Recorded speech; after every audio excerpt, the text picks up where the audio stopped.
Hi, everyone. I am back with another conversation of Midwest makers and doers. And I'm always excited for my talks, but this one I'm super excited about because I met Ned Staebler, gosh, years ago when Michael and I came back, where I came back to Michigan when Bottles Nation was taking off. Ned Staebler has two jobs.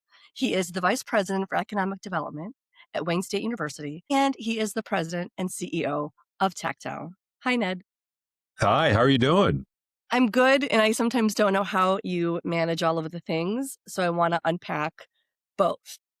Well, I'm a Detroiter, right? And Detroiters, what do you call a Detroiter with two jobs? Lazy. Like, come on, we need to have a side hustle. We need to have a whole bunch of stuff going on. So, I'm glad you started there. Let's talk about Detroit. Let's talk about your roots in Detroit because, yes, I lived in Detroit, but it was for a hot minute. I can go into that another time. That's where my family started their journey. A lot of immigrants started their journeys. I actually got emotional because I didn't realize it. The DIA.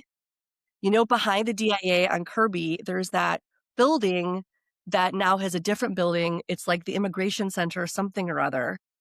the international hub. Yes, my dad, I didn't realize this. He took language lessons there when he first moved here, and he Well, didn't that's have awesome. a car. He'd walk from 94 Shane there with his buddy at night to take their language classes. So I was working from the DIA one day and I sat there and I thought, oh my gosh, this is where, dad learned, the language. So anyhow, tell me about your Detroit journey and what it was like growing up in the D. I grew up in the 70s and the 80s. So Detroit was in a big period of change. In the aftermath of the 67 rebellion, there was a big shift of demographics with people leaving and coming and moving, a lot of turmoil. And still, I would say a very traumatic, a community that was still dealing with PTSD from not only the single event in the late 60s, but everything that led up to it. And to some extent, we still are. I mean, the fact that here we are, almost 60 years later, and I'm still talking about it in that memorable way, I think gives you some indication of how important that history and context is to everything that's still happening in this city. I grew up in a time when the public schools were going through a big change. I went to Detroit public schools until sixth grade, including a couple years down in what then was the Cass corridor at Cass and Peterborough at Burton. And then I went to U of D High for 7th through 12th, so a Jesuit education. I'm Jewish, so that was a whole nother weird experiment. So we were in a school that was sort of 60% Catholic, 70% white, and just, a very diverse background in a lot of ways. And that I think really has shaped all of my experiences going forward because it's always those types of issues and discussions have always been front of mind. And I've always been very comfortable having them because it's always been a part of my experience. And I appreciate that so much because of your position at an educational institution that is in Detroit proper. And you're also at the height of this really interesting technology forward, but community ecosystem with TechTown. I think it's really, really nice that you have that personal history of seeing, and we talk, Yeah. the word is a lot, resurrection of Detroit, how it came back and where it was and where it is now. It's a big question, I know, but I wanna talk about Wayne State and talk about Techtown, but I wanna first solidify your experience as a citizen, as a person who grew up there and has seen the change both from a business perspective and civic level. What would you say the temperature is now? Or rather not temperature, but grade with there's a new mayor now, there's all these new buildings going downtown, the neighborhoods are getting some love, maybe. What are your thoughts on how things are going with progress and getting things to a different level in Detroit? Well, I'll say this. I'm optimistic. I remain optimistic that we are moving in the right direction. I will tell you, and I think, you and I met before COVID. So you were here. I mean, that time in that 2018, 2019 timeframe, I was incredibly optimistic. Because we're finally getting to that sort of organic growth that you need to have happening in a big city, right?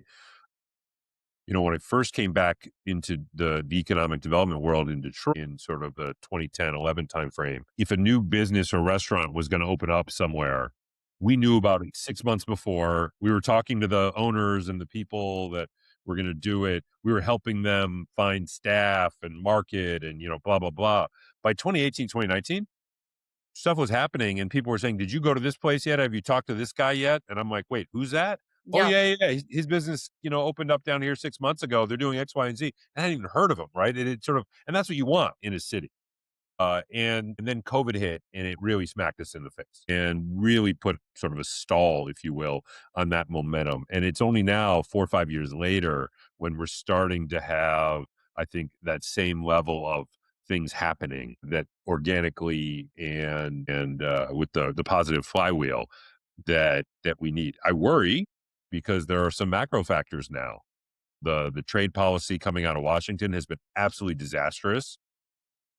The real estate market, the interest rate environment continue to be a problem for businesses and for growth. And to some extent, when you talk about sort of the technology focus, we are now at sort of 15 years out from sort of the state valuing an investment in higher education and the resulting knowledge led growth that you get from high growth and high knowledge based technology companies and spin outs and that sort of part of our economy. And that's a real problem. A lot of other places are kicking our butt. I'm optimistic, but there's certainly a lot of room for improvement. And that's one big thing I wanna talk about because in conversations I've had with folks since coming home, that's been popping. So I Yeah. want to talk about Wayne State, then we'll talk about TechTown. Even though Wayne State obviously has a great innovation everything. I was actually at Innovation Center yesterday, vibe coding with, Versal, the VO event that was there, so that was fun. And thank you for the charging stations in the back. I was able to plug in my Equinox and chargers. Wayne State growing up was considered a school you go to be home, to be close to home, and so on. Great programming. But now that I'm a parent, looking at credit hours and looking at institutions around Michigan, I gotta say, Wayne State is so competitive, so many areas in a way that to me, again, it was before I had children, but I thought I was aware of our public education system in Michigan. But I gotta tell you, like Wayne State is really surprising the heck out of a lot of people. What do you have to say about that in terms of what you've seen and what the changes have been over at WSU? So, and I agree. Growing up, I mean, when I was in high school 100 years ago, I kind of thought Wayne State. I wanted to get away. Like I'm like, all right, I've lived here for a while. I want to go see some other parts of the world. But the folks who went to Wayne State out of U of D were folks that were very focused on, I'm going to get a job. I'm going to, yeah, I'm going to contribute back to my community. I just didn't know that much about it. And in the last 20 years, what I've learned is it really is a hidden gem. It's an R1. Most people, I didn't know what that meant. It means we are in the highest level of research intensity. Wayne State is doing $300 million a year of research, I had world no class idea. stuff. Yeah, that's happening here. It really is. A great medical school and nursing school. And of the last 10 years, our law school has gone from 10th, 120th in the country to the top 75. So it's now one of the best um, law schools in the country. And the undergraduate education is one of the top 100 public universities in the country. And it's right here and it's really cheap. And so, for example, more than 60% of the students that come to Wayne State pay zero out of pocket.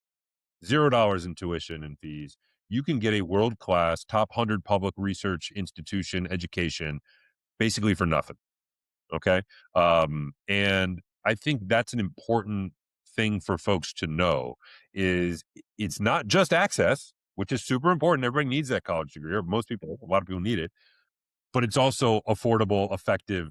And then when you get out, you're going to be viewed as having a great education, a great credential. This is not one of those sort of, I want to say fake online, blah, blah, blah. No, this is the real deal. And it's gonna set you up for really great mobility in your life. What I like about it, what I've noticed, again, when I pay attention to where people were, what they're doing, careers they're in, and what have you. And sidebar, I do know folks who went through Wayne State's law program. They say the same thing. I feel like if you Wayne State as well, again, nothing against other public schools and went to Western, loved it. But going to school in Detroit proper, you are there. you've got, the Gilbert family companies over there, GM's down the street. I feel like you also have this access, and I'm actually neighbors with, Kevin Kettles.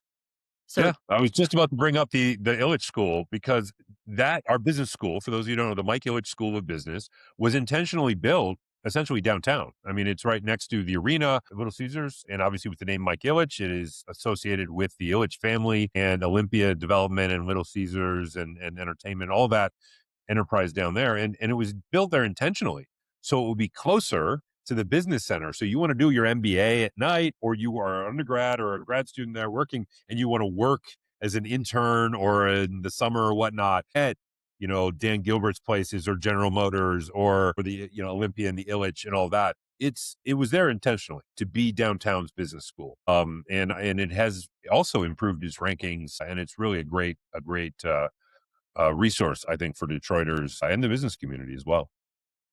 so you have this position with econ development at Wayne State.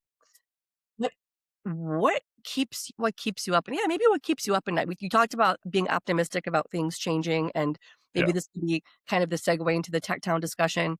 But when you mentioned the way that investment dollars and the flywheel of high tech in Michigan isn't where it could be, I hear a lot about Ohio and what's Yeah. going on in You Ohio. should. Are those one of the challenges or kind of annoyances that as an econ development guy, you're like, "Oh," like what's on your top, I guess, 2 or top 3 list these days? And I'm going to you use the word annoyance, and I think that's the right thing. It's a frustration. Mm, It's not competition. That's what's somewhat ironic is that I think for decades we've thought of economic development as this competition.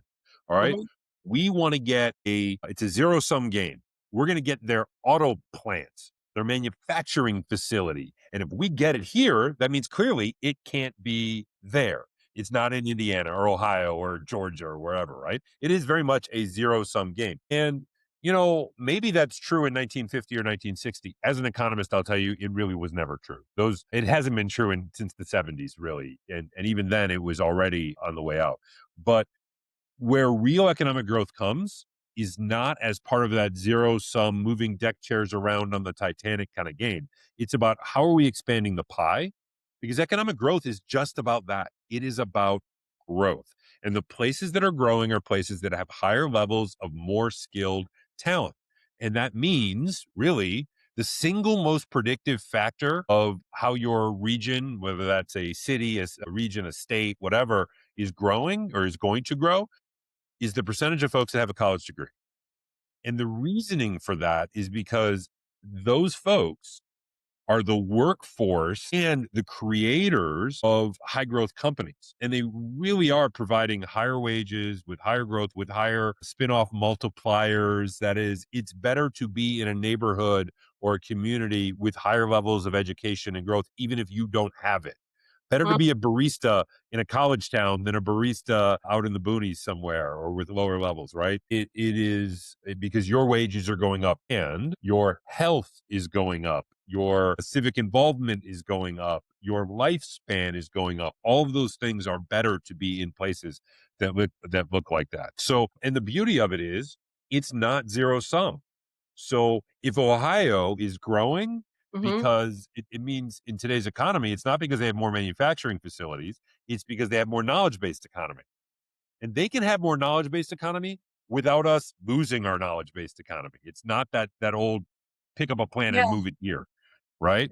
So, yes, I'm frustrated that Ohio is whooping our butts with their programming and the intentionality they're focusing on this segment of the economy. And part of my frustration is because that was us 20 years ago. They're copying the Third Frontier, the Ohio Fund, a lot of the things they're doing were copies of the 21st Century Jobs Fund that we started back in 2006 and so or five. Yeah. So it's really frustrating to me that 20 years later, when we went from being sort of the leaders and them catching up to we are so far behind and we need to be focused on that. What do you think caused us to be behind or stagnant and not enabling us to keep that momentum that started those decades ago when that began? What do you think stifled it? I think a lack of long-term vision is really what it is because that type of investment takes time. Yeah, You go invest in early stage companies, you don't see the results in 6 months, 12 months, 18 months, 2 years, 5 years. and you need You know, patience. it takes patience. Yeah. And so I get it. You go and give $300 million to a manufacturing facility and you get a big headline and you say, we created 2,000 jobs. Leave out the fact those jobs on a median pay $20.43 an hour. So that's $42,000 a year, which is well below our median household income of 76, 77, $78,000 a year. So these aren't these good paying upper middle class jobs that you think about. And you leave out the fact that in 10 years or 5 years or 10 years, those 2,000 jobs might be 1,500 jobs because of automation Mhm. and things like that. But you got a big headline and everyone is sort of accepted that, yes, that's what we do here. Whereas other places are saying we're going to make a 5, 10, 20-year investment in the types of things that retain and attract those growth, high wage jobs. So that's walkable urbanism. And what do I mean by that? I mean transit. I mean high value amenities like shops and restaurants and home goods stores and gyms and entertainment venues. I mean arts and culture, which has a huge positive impact on your growth because people want to be in places where they can go to the show or the musical or the museum or whatever. I mean, housing options, right? People need to be able to afford to live in these places.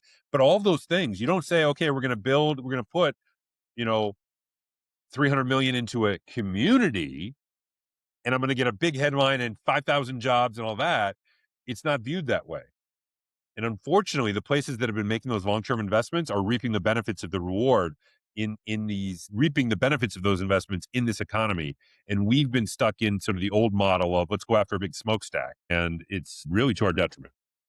I think that's a really great way that you broke that down because yes, when I think that a lot of Michiganders, and I want to talk to you about CTE in a second, career technical education.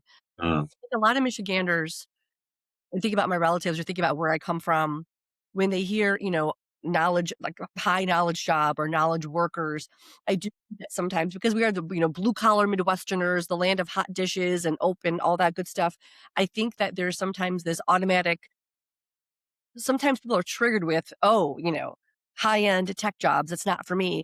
But what you just said in terms of the ecosystem, that, yes, to your point, thinking about the baristas, you're right. Being a barista, let's say in an Ann Arbor, a walkable town, in Oak Park, where I lived in Illinois, even Chicagoland, there's this domino effect of you've got high tech knowledge workers in a place like Google and they need a place to go eat. They need to go to a coffee shop and they need to do whatever. And then they need to get their Italian beef sandwich. And there's other economies and jobs that are working in concert with the knowledge jobs that you're talking about or the higher end jobs in some circles that I hear. And I think that what you just said needs to be said more by Yeah. other, because I see what you're saying. And I also think that when you said that long vision for 20 some years or whatever, that's gotta go through multiple political powers that be at a state. So whether you're left, right, middle, purple, who the heck knows, those folks that go in all those positions have to be in line with, we're gonna keep on keeping on with this thing that started 10 years ago.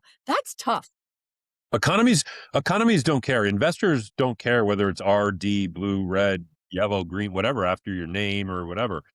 They want consistency, right? They want to have some certainty. You go and talk to a businessman or a businesswoman, a business owner about what do you want next year, and what are they going to mostly tell you? I just want to know what my costs are going to be. Like you let me know, and I can plan for that. You tell me my interest rates are going to be this, my cost of labor is going to be that, my cost of goods are going to be this. Okay, I can model, I can price accordingly, I can market accordingly, and I can execute.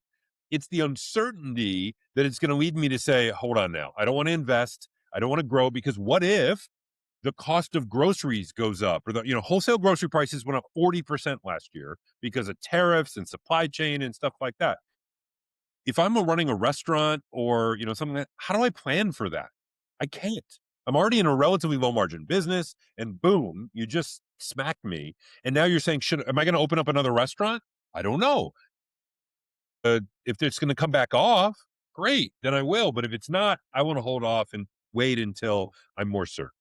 And so that's all a long way of saying we need to get out of those 2, 4, 8 year cycles because the kinds of investments we need to make.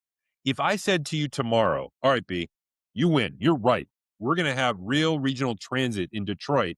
Here's a blank check. Go do it. Mhm. No one is going to be writing high speed rail up Woodward or a bus rapid transit along Michigan Avenue for a minimum of 5 years. For bus rapid transit, could be 7 or 8, much more likely 10, 12, 15 years. And if you're a politician who's only in office for 4 years or 8 years, and you're like, wait, I don't even get anything. I don't get to go to that ribbon cutting for 10 years. Why am I doing that, man? I know. Someone else is going to get all the benefit. And meanwhile, I'm getting yelled at by stuff, right? But that's the kind of long term investment we need. We need that thing that's going to take 8, 10, 12, 15 years to happen if we want to be competitive. Because guess what? 10 years from now, that's going to come, right? We know there will be 10 years from now. And, the best time to start this was yesterday. The next best time is today. So here's the other piece of the equation I wanna talk about. I've been hung up on it in a good way, 'cause I have 2 different kids, and as we talk about AI, and I'm sure you've seen things on the street with PE firms buying up home services companies left and right. But a lot of boomers are retiring that own plumbing companies, HVAC companies, home goods companies, so investors are buying up these companies. There was an Sure. article, there was a cover, yeah, the Cranes Detroit Business had a cover about the founders of Jack's Car Washes and how they're expanding and got purchased by PE. Okay. I think about future jobs, economy, careers. And I saw your talk at TEDx about the importance of going to college. But what's really interesting to me is the idea that AI is here. Okay, we could talk about AI all day taking jobs. But I, as a parent, am getting really far down the rabbit hole of curiosity when it comes to school districts and how they're working with the state as it relates to career education, vocational training within high schools. So I actually went to a school district to visit on my own about a month ago. Went up to visit Romeo High School. It's a school district up in Macomb County, and I was blown away. They had partnered with Ford NGL, which is a nonprofit organization, and it completely reconfigured the high school, whereby it's academies. So you've got freshmen who are separated during high school, and it's kind of not European style, but it looks at what you're into and you pick a track, and of course you can change it. But the training these kids are getting in high school, they're job shadowing. They can go into marketing or entrepreneurship. So they still would have potentially after high school a knowledge based gig or training vis a vis college because there's marketing and entrepreneurship as tracks. But there's also tracks I saw like health and human services, construction, so on and so forth. I was blown away by that model to the point where there are going to be kids who finish high school whereby traditional college may not be the thing for them, but they can make an incredible living doing one of many things. What are your thoughts on what you're seeing there from an econ development standpoint? Because, yep, knowledge workers all day. But part of why I always enjoy talking to you, but also the mission of TechTown, which I want to talk about next, is how TechTown supports innovative thinkers and the knowledge and the cool techie things. But at the same time, it supports and encourages and helps retailers and brick and mortars get going as well, which is complementary to the other system. And that's why I'm thinking about CTE and vocational training when it comes to the economy. What are you seeing and what are your thoughts on that in general? I mean, Jim Farley's talked about needing mechanics in tech. There's been headlines about that. What are your thoughts? Lots of thoughts. And I'm glad you phrased that question that way because, I often get accused when I say we as a society need more people with a college degree as implying that if you don't have a college degree, it's not valuable, it's not worthwhile, you can't do well, et cetera, which is absolutely not the point, right? My point is 100% that we should be making it easier for everyone to get better levels of training, whether that means learning how to be an x-ray tech or a construction worker, auto mechanic, a skilled trades member, or a college degree, right? More is better. And so that's my point. And I will say that not everyone, when people say, I get a little hesitant when people say, not everyone's cut out to go to college. I'm like, really? No, I really have a lot of faith in human beings. I think all of us are cut out to go to college and do all of that. And I worry a little bit about when we start going to more of the European model where we start tracking people when they're 12 and 13 and saying, Right. okay, you're going to be a auto worker, you're going to be a construction guy, you're going to be an electrician, you're going to whatever. Because what we know happens is that my kid is going to get tracked into the college track because I went to college, my parents went to college, blah blah blah, and a kid from a family who didn't have that background, often black and brown children, are tracked into, why don't you go be a construction worker, a manual laborer? Why don't we'll help you go be an auto tech and whatever, which again, nothing wrong with those jobs, but a philosophy major in college makes more money than your auto tech. Like they just do, right? And so I worry a little bit that we're going to start, that the massive inequality we've already seen growing over the last 40 years here only gets worse with that. All that's to say, though, that anything we can do to better prepare kids to be successful in the world once they graduate from high school and college and whatever post secondary education they have is good, and we should be encouraging it. Because every little bit along the way, graduating high school is better than not graduating high school. Going to some college or post secondary education, even if you don't get a degree, is better than not going. Getting a secondary, whether it's an associate's degree or a trade certification, is better than not having it, right? Every one of those is better statistically for not only the individual, but also for the community. And so I think models like that are great, and we should be encouraging more of them, but I want to make sure that we're also letting every 3-year-old, 5-year-old, 10-year-old know college is an option for you. You can go, you should go if you want to.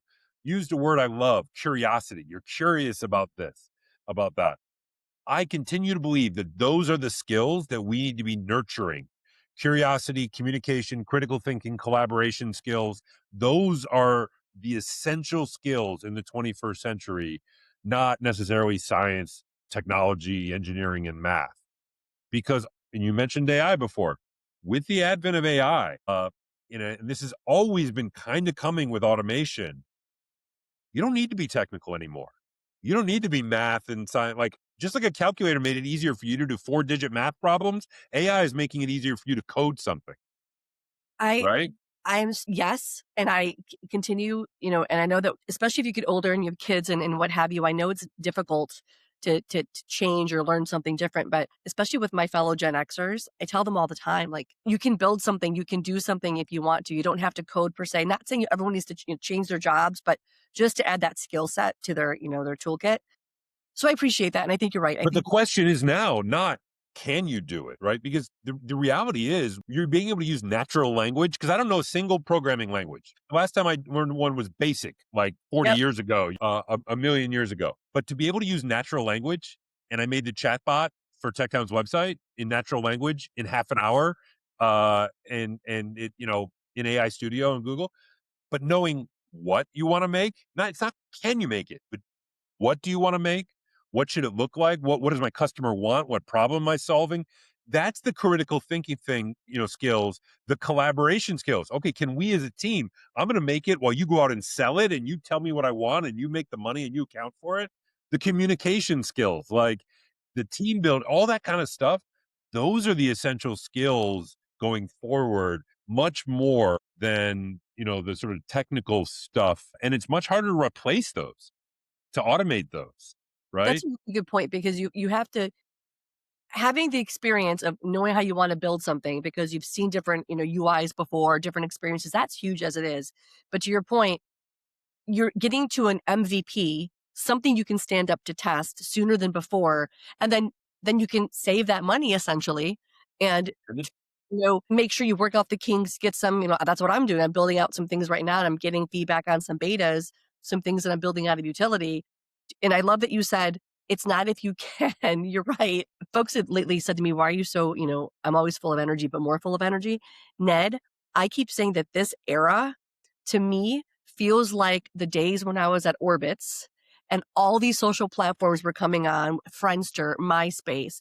It Yeah. feels like that right now. That's why I Yeah, get yeah, so yeah. excited because it's just all this newness. So let's switch gears a bit, kind of sort of with TechTown. Part of, econ development, Wayne State, moving that along, and I know that there's some synergies between the 2 organizations, and there's this how would you? Because I say TechTown in various ways in terms of what it is. To me, it's a community. To me, it's a tech hub. To me, it's an incubator. To me, it's an information gathering place.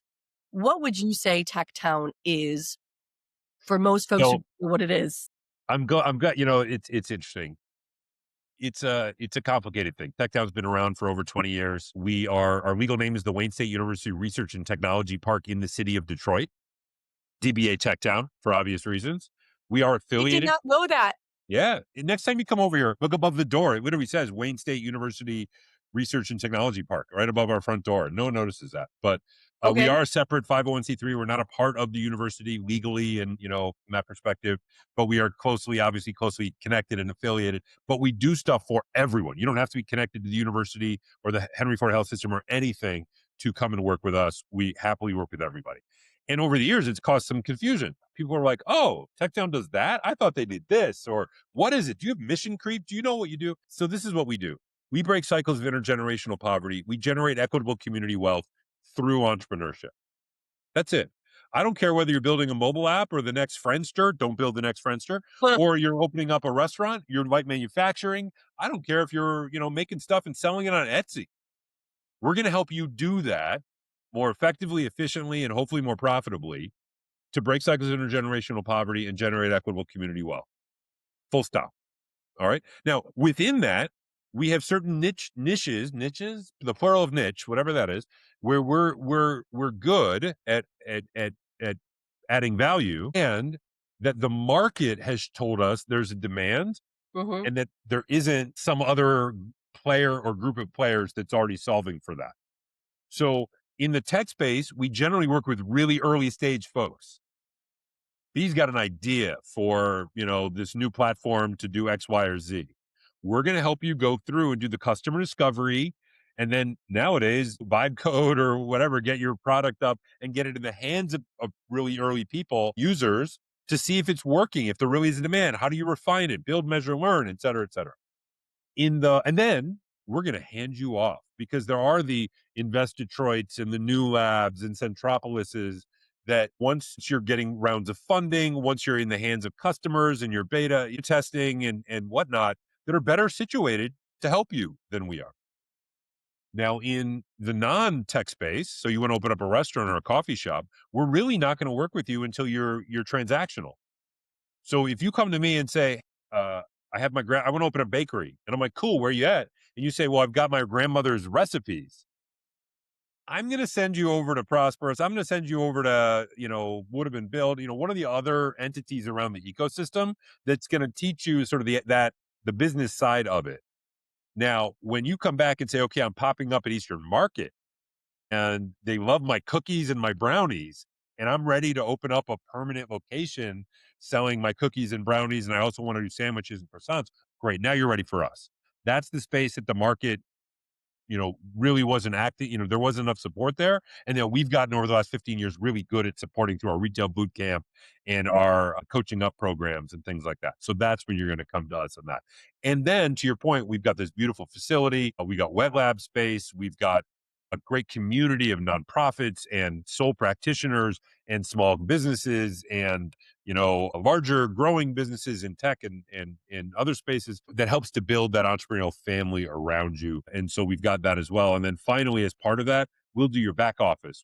I don't care whether you're a tech, non-tech, whatever. We'll do your finance, HR, hiring, payroll, benefits, all that kind of stuff. So you can focus on selling, what was it, brownies or a web app platform for whatever without having to worry about, can I offer my employees a 401k?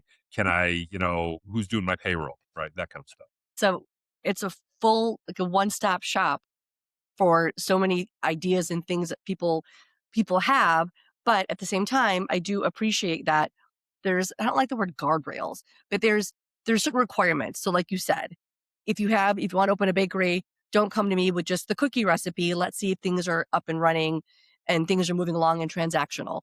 If you've got an idea for, a progressive web app of some sort, you can have that assistance. And it's nice to have those pinch hitters there. I do know that people are aware, but I don't think people are as aware as they should be about all of the things that are going on. How many Oh gosh, it's a hard question to ask because it's a metric, but on a given day or week, I guess the question is how how many businesses are actively working with you guys right now? Do you even like, in terms of where they are in their process of their flow? Yeah, so we have that data and we can slice and dice it in a lot of different ways. About Right. 1,200 entrepreneurs get support here. About 200 of them are in sort of that tech space, and about 1,000 are not. It's a little hard when you start talking about, and they're not all here, right? So there's about 900 people that on a given day are members and tenants that sort of come in. They're at about 150 to 170 different businesses, depending on, the week or the month and how many co-working members we have at any given time. So we can slice it and dice it one different ways. Those folks went on and raised about $30 million last year in startup and growth capital. They, their revenues, gosh, I wish I could tell you, I should know this off the top of my head, what that represents, and how many jobs they help create. But they're all different. And the level of engagement, they might come, you said you were at a vibe coding session, yeah, we're doing a couple of those a month. There's always some really cool program going on. And so 30, 50, 100 people might come. For example, last month we did an AI for barbershops workshop. And I remember when my program team said they were going to do that, I was like, what? Who needs that? Who wants that? Nobody's going to come. Yeah, I think 75 people showed up to learn how, and presumably it's not AI cutting your hair. It's AI about scheduling your appointment Yeah. and marketing and all that. But, you know, was that 75 businesses? Was that 75 entrepreneurs? I don't know. So we can slice it and dice it a little differently That's depending on whether awesome. it's an established business or not. But generally speaking, you use the term one-stop shop. Absolutely. Please. People always say, when should I come to TechTown? I'm like, tomorrow. Come in. I'm not saying necessarily that we're the right people to help you, but we will connect you to one of the partners in our ecosystem that is the right person to help you, because that's ultimately what our goal is to get you the support you need, not for us to get the credit or whatever it is for whatever we do. That is actually a really great point that you made, and I wanna to extrapolate that for a second, because one thing I've noticed once I learned about TechTown and the stuff that you work on is kinda is it's like you're like a navigation system. What I quickly noticed is the events I've gone to, people I've come across, and, full disclosure, when Bottles Nation came over, we did have space in TechTown for a while as when we were at a certain size. The group is able to, I got this idea, da, da, da, da," and you are able to, like, punt folks to different organizations if needed when it comes to what level or what work they're in. I've always noticed that about TechDown, which is great. So the next question I have is, there's so many organizations and so many entrepreneurial spaces, different co-working spaces, and I do think everyone works really well together. You mentioned investment in dollars. One thing I learned when I came back home, and I think Chicago has it too, but I'm also getting used to how many family offices we have in Detroit when it comes to investment in dollars versus, like, a true VC. What do you think about that system and how it's set up? Going back to the beginning part of our conversation when you mentioned investment in technology Yeah. and long-term thinking, because I do know, because I've been there, I'm not sure if it still exists, there was a pancake house in Silicon Valley where you could go, sit with a VC, talk about your idea, and get it. That's real. That did happen back Oh in the yeah, day. yeah. There was a famous restaurant on Sand Hill Road. I can't remember the name of it. That was the spot, right? If you were seen with the right person there, you were going to raise money and all that. Yeah. Yeah.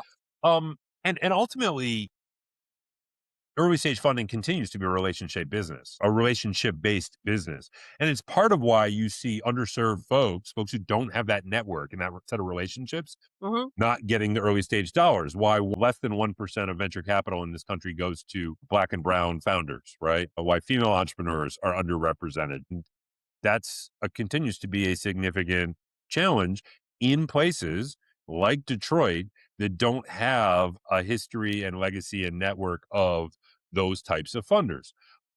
I think the family office thing is everywhere. I don't think that's a pro or a con. I think that's just a feature, right? I don't think it's a bug. And I think what we're really missing is a lack of institutional venture funds here. When you look at that, is that, 25 years ago, Michigan had like two or three institutional venture funds.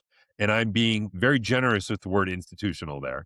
They had less than $500 million under management between them. If you look relative to the coast, we were a fly on the wall.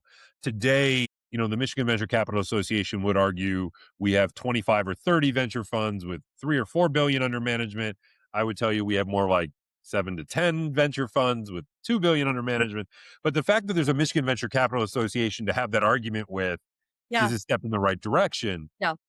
The problem is almost all of the growth in that happened in the first 10 years of this century when the state of Michigan put $300 million into fund to fund activity that helped form a lot of the arboretums of the day that are now out doing it. And I don't mean that the state is the reason why they're there is because of the state. Those investors went and did great jobs all by themselves, but there was an intentional effort to seed and support that ecosystem that stopped 15 years ago and has really seen a stagnation in the ecosystem here in the state. And it's why we need to get back to investing in it. Literally, for the cost of the investment that we put into one auto plant to generate $2,020 an hour jobs, we could jumpstart that venture ecosystem for the next 20 years and create billions and billions of dollars of investment and make money doing it.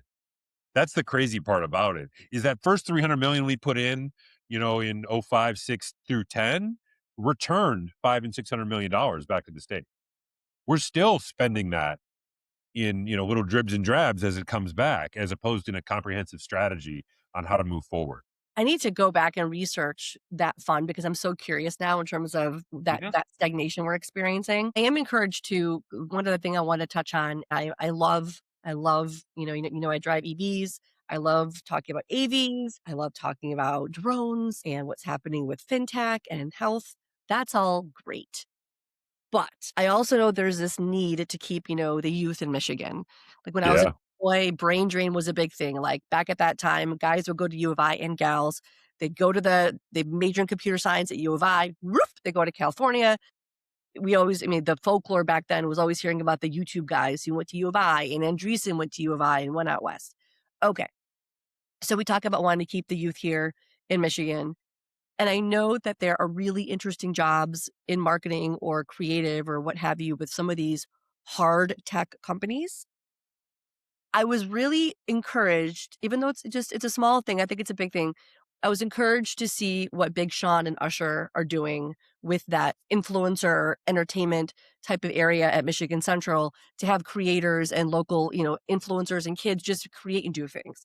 I mention this because the folks I talk to who are in their 20s and 30s, especially those about to graduate school who are in Michigan, when I ask them what they want to do, yes, I full stop when I left. I was in Chicago for 20 years. I just needed, a break. Many of the youth I talk to are curious about jobs in Michigan that are along the lines of working for a StockX or Yeah. an Instagram. I guess one would call it a lifestyle site or something along those lines. You don't hear a lot about them in Michigan because I know we're focused on other sectors, nothing wrong with that. So when you mentioned some of the annoyance or frustration you had, my annoyance frustration has been, can we as a state, you mentioned arts and culture, and I saw what I forgot her name, Dan Gilbert's a former partner, she's building a big art complex in a shipyard, in downtown Detroit. She's putting a big art and culture, complex there. I am annoyed and frustrated a bit with, can we grasp the creativity and the people in their 20s or the kids going to college who wanna stay in the state and do something that may not be hard tech or manufacturing? That's what I wonder. Yes. Will we have startups there? Can we have a unicorn-esque startup that isn't healthcare, that isn't security?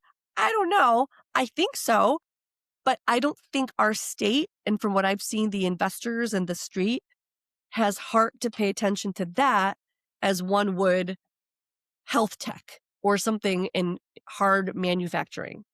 So heard and I agree. I think one of the traps we fall into when we want to start being strategic, which we need to be, Yep. is that we often fall into the trap of, okay, that means we need to hyper focus on the three or four things that we have a comparative advantage in and blah, blah, blah, blah, blah. And that leads us to advanced manufacturing, defense, healthcare IT, et cetera, right? And that means, okay, well, that means we're not doing this, we're not doing that, we're not doing that. I think that hyper focus is a little bit can be self-defeating a little bit because then you suddenly see people not seeing themselves in that and say, well, the state is not focused on me. Right. So that means like, okay, we're going to do healthcare, IT, mobility, and defense. All right, so we don't need Google necessarily, or we don't need Uber, or we don't need DoorDash, or we don't need whatever. You know, I, I get it. We don't want to spread the peanut butter, so whatever, Yes. blah blah blah. Agreed. But ultimately, we just need more. More of what? Yes, more of all of it, more Yes. people. Population in the state hasn't really changed in over 20 years, 25 years. That's a huge problem for us because it means we have fewer of everything. Is there a little bit of a chicken or egg in that, well, you need more jobs to get the people to stay here and you can't have growth here unless you have the people staying here? Absolutely. There's some of it. But to some, and that for me is where you say, okay, well, that's the role of government. The role of government is to go in and create the environment for those things to happen. And I would tell you, I went to Chicago for 5 years after college, like every good Midwesterner does. Mhm. And it's awesome. Why? You don't need to own a car because there's transit everywhere. Yep. There are restaurants and coffee shops and great quality of life. It's safe.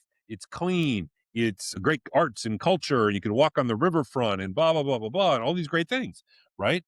That's the role of government. How do we make Detroit, Grand Rapids, Kalamazoo, Ann Arbor, Jackson, Flint places that can be, that people want to be? And then if they start a mobility startup, great. If they start a healthcare, if they start a lifestyle business, they're a design company, if they start a bottles, ink and whatever, great. Because you know what? We need all of those. And so I want to be a little bit more, I don't want to say less strategic, just my strategy is a little more holistic than this is what we do, et cetera, and we don't do this other stuff. I think that's yes, I'm on the same page. And my wonderings and now my findings, it seems as if we I think our state and our investors could benefit from perhaps being more open-minded about those ideas that don't fall in those particular buckets. And if we do two things, when you mentioned community and thinking about technology and startups with the ecosystem and living in Flint, living in Jackson and expanding, but not being closed off to this idea that could be really, really cool. Let's say they're pre-seed, but it's not in defense. Perhaps we'll get, throwing a bone to it because it could, to your point, incentivize folks to stay or folks to come over here to live here with that skill set to benefit the next Uber or the next DoorDash. And we're presuming we know what's going to happen and where a particular technology, what vertical it's going to be most effective in. So I'll give you a great example. Right across the street is a company that was working with New Lab and Michigan Central mobility startup. They were transporting ammonia to get the hydrogen out of it. And the thought was it would be for fuel cells for boats and trucks and things like that. And they needed a lab space, and we ended up having one here over at Wayne State. So we moved them in over here. Well, now it turns out that actually their first vertical they're going to go to is probably agriculture, because it turns out that farmers need the fertilizer and it's a easier go to market strategy to go into that. And if we had said, okay, they're an ag tech company and we don't help ag tech, we only help mobility, Right. we've been like, see ya. This company literally, they moved over here because they had offers in Nebraska and Boston for lab space, but they wanted to be here because they were from here. They had technology out of Michigan State and whatnot, but they had free lab space elsewhere and they needed to have a lab to get one of their grants to activate. They'd be gone now if we had said, sorry, you're an ag tech company, or if they had said they Exactly. were an ag tech company. Right. And who cares if they're ag tech? If they're going to hire people and pay a lot of money and make a bunch of money for themselves and grow and create jobs, I don't care if it's ag tech or, you know, fintech or med tech or no tech, right? Yeah, that's I used to get that a lot from folks. Why do you help all these non-tech companies? You're helping pizza places and hardware stores. And I said, "Do you not think a pizza company could be a high growth, job creator?" And they're like, "Well, no." I'm like, "You want to go to Little Caesars Arena and talk about that? You want to go to Domino's Farms and talk about that?" Well, you just picked the one. I'm like, "Okay, coffee shop, let's go to Starbucks. A hardware store, let's go to Home Depot." These can create jobs and opportunity and lots of growth if they're here. But if we say to them, "Sorry, we're just going to only help you if you're a manufacturing facility or a mobility company," then the headquarters for that company, that pizza place or whatever, won't be here. It'll be in Ohio.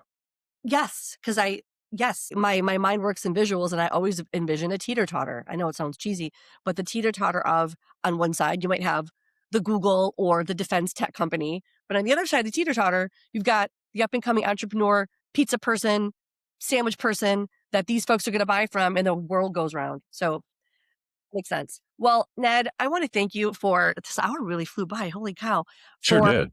your insight and just the work that you do and being such a staunch, real voice. If you follow Ned at all on LinkedIn or other socials, he's very, very honest about what he sees and what he thinks, we can do, but also working really well with everyone within the ecosystem, which I appreciate. Any last thoughts, Ned, about Detroit, Techtown, Yeah, Wayne? absolutely. And you just mentioned the word honest, and I do like to think I'm honest in my public communications. And maybe some of it's my privilege because I've been doing this for a long time, and I've got good jobs, and I've accomplished some things, so I have some level of cushion, if you will, to be honest and have people say, "I don't know about that guy." Well, I don't know. He's been doing some good stuff, so maybe he's crazy on this one.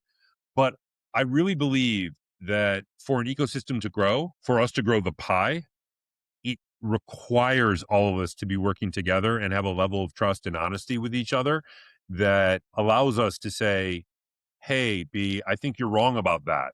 And I don't mean that disrespectfully. Let me tell you why. I just, blah, blah, blah. And if you convince me I'm wrong, okay, cool. But if I just nod and go along, or if someone does that to me and just goes, "Yeah, that Ned guy, he's crazy," but they don't speak up and tell me, speak truth to power, whether it's me talking to a governor or a mayor or a economic developer, we're not going to get the best result. We don't have time anymore to play, well, let's just all go along and get, no, no, no, no. Let's be No. honest with each other about where we're going. I'm going to tell you where I'm going. And if you can be helpful, I want you to come along, and there'll be enough credit for all of us. Right. And vice versa. If you think I'm going to the wrong place, come and talk to me about it. And let's hash it out and see if we can figure out a better way for all of us to be moving forward. I'm always open to new information, changing my beliefs. In fact, I start out a lot of my presentations with, "Hey, 10 years ago, I would have told you X, Y, and Z. I was wrong. We need to be doing A, B, and C." And if you'd asked me 10 years ago, hopefully my response would have been, "Really? Tell me why." And that's how I came to realize I was wrong, is I got new information, and people presented more evidence to me. So we need to keep doing that. And so I'm going to continue to be as forthright as I can, publicly and privately, and as collaborative and open. So I love the fact that you're always reaching out with an idea or a project and you want some feedback on it. I think more people doing that is the way that we're all going to move forward together. Thank you so much for joining me today. You can check out TechTown, go to their site, go to Wayne State, check out all the offerings, and you can always get a hold of Ned if you need to. I'm not going to publicly disclose his email because you can find it for yourself. Thanks, Ned. Thanks a lot, B. Bye.